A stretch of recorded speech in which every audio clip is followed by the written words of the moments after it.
Here's how to get your first 10,000 subscribers. You pick a niche. It can be fitness, lifestyle, tech. You then spend hours analyzing the top creators.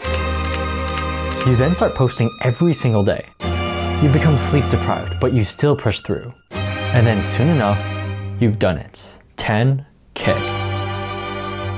Or you can be like me and get there by complete accident. Let's talk about that. Hey, my name's Darren and I just hit 10,000 subscribers on YouTube. This is probably gonna be one of my proudest accomplishments for a while. But I'm making this video because I don't think I did it in the conventional way. I'll be breaking down all of my growth into 4 parts to help you on your own channel. So let's get into part 1 while I give you a room tour because it's only gonna get messier from here. So let's go to my desk to talk about part 1, the start. As a kid, there really wasn't a reason for me to start a YouTube channel. I was just fine as a consumer. At the time, I loved watching Minecraft videos in my spare time. I know guys, I'm cultured like that, but there was one thing that changed all of that, and that was the Rubik's Cube.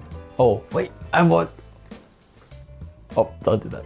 So in 6th grade, I picked up the Rubik's Cube for the first time, and it completely changed my life. I began to get faster, went to competitions, and had some crazy opportunities. And I thought to myself, I should probably document myself. And what better place is there to do that than YouTube? So on December 29, 2020, I posted my first ever video, which was not even a frame. And I actually continued this passion for cubing and making videos. You know, I made some weird things that I thought would go viral from like 2020 to 2023. It like wasn't serious at all at the time. And in all of that time making videos, I managed to gain a grand total of 400 subscribers. Yeah, not great. But last year in 2024 and in my first year of college, I started taking things a lot more seriously. I joined a social media club and I actually found some success. And I actually got a suggestion from an upperclassman in that club to make videos about my stories, including the time where I actually quit cubing for a little bit. And for some reason, it worked. I was ecstatic. I was so happy to get my first kind of viral video in my eyes. And this would be my first real exposure to storytelling, which would play a big part later on. And soon enough, I got involved with short form storytelling as well, telling stories from some of my cubing competitions and my cubing career. And from there, I also somehow got my first million view video. And I gained a decent amount of subscribers from there. Most people on social media really fall into like tech, fitness, lifestyle, but I had my own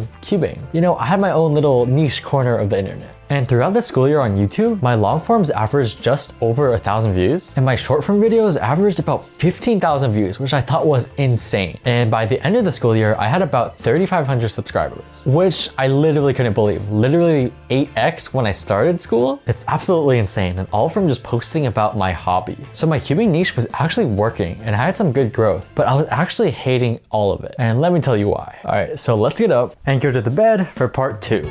The truth. The truth is, I wasn't even trying to grow on YouTube in the first place. After I got started with short form, I only wanted to grow on Instagram. I thought Instagram was so cool because I saw a bunch of brand deals, I was inspired by a bunch of Instagram creators, and it was my first platform I started with back in 2018. But my Instagram literally wasn't growing at all. Like, I was trying so hard to optimize my content and I spent hours editing. A video would flop on Instagram, but the exact same video would blow up on YouTube. Like when I hit my first million view video on YouTube, I wasn't like celebrating. Instead, I was like, why?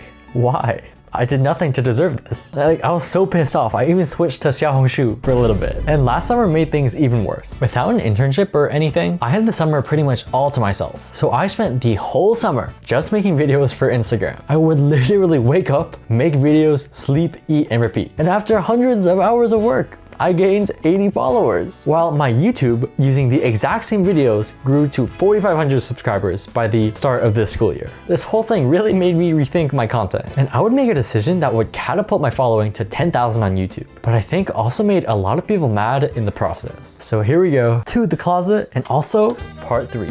The switch. At the start of the school year, I once again was focusing on Instagram, but I realized that my cubing niche wasn't working. So I began to pivot and I actually switched to basically not having a niche. And I began to make videos about my own life and random objects in my room. Like I made a video about my Pusheen, the time I did karate, and even my toaster.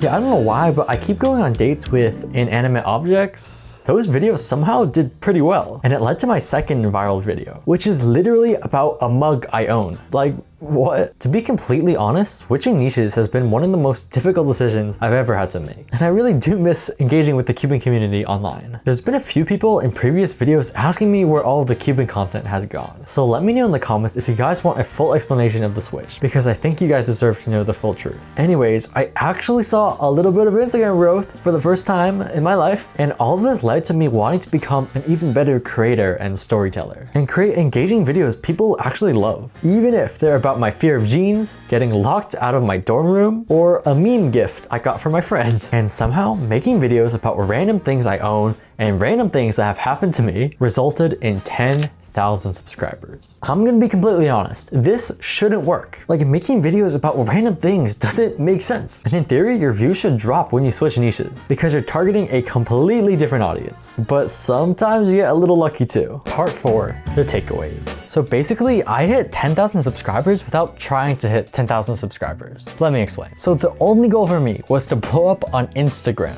which didn't happen. And I was trying to crack the Instagram code by learning from these top creators and getting all these fancy resources. But what proved to be working was being my authentic self on YouTube. I didn't need a list of the top 10 hooks to use, but instead I needed to be who I literally am and tell the stories I want. I'm no social media expert by any means, but if there's any piece of social media advice I can give, it's this. Sometimes people forget that yourself and your own stories can literally be a niche. Instead of being like the top 5 study tips, you can be vulnerable and talk about the time where you broke down after studying and wanted to build something meaningful in your life. Or the time when you went on an adventure when you were supposed to be studying, or even your favorite element on the periodic table. It can literally be anything. I think nowadays, because we scroll so much, we actually have a good idea of what is authentic or not. And I can almost guarantee the videos you still remember in the back of your head from months ago are people being authentic and sharing their true self. In summary, I don't actually know what I'm doing, but YouTube thinks I do. And Instagram absolutely does not. Like, yo, Instagram, what do I gotta do, bro? Like, Instagram, what?